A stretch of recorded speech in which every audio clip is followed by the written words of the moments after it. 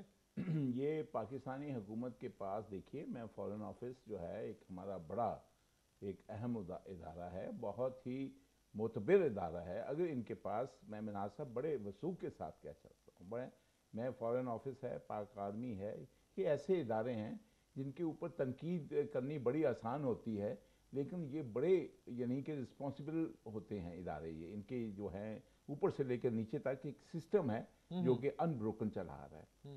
میں سمجھتا ہوں کہ اگر اس کا ڈپلومیٹک سٹیٹس ہوتا تو فارن آفس کو 5 منٹ تاخیر کی ضرورت نہیں تھی. اس لیے میں سمجھتا ہوں کہ جو فارن آفس کا جو آفیشیل لیول کا سسٹم ہے اس میں اس کو ڈپلومیٹک سٹیٹس نہیں ہے، لیکن شاید ان کو یہ سٹیٹمنٹ دینے کی پرمیشن جو ہے جو پولیٹیکل باسز ہیں وہ نہیں دے رہے ہیں. بہت شکریہ.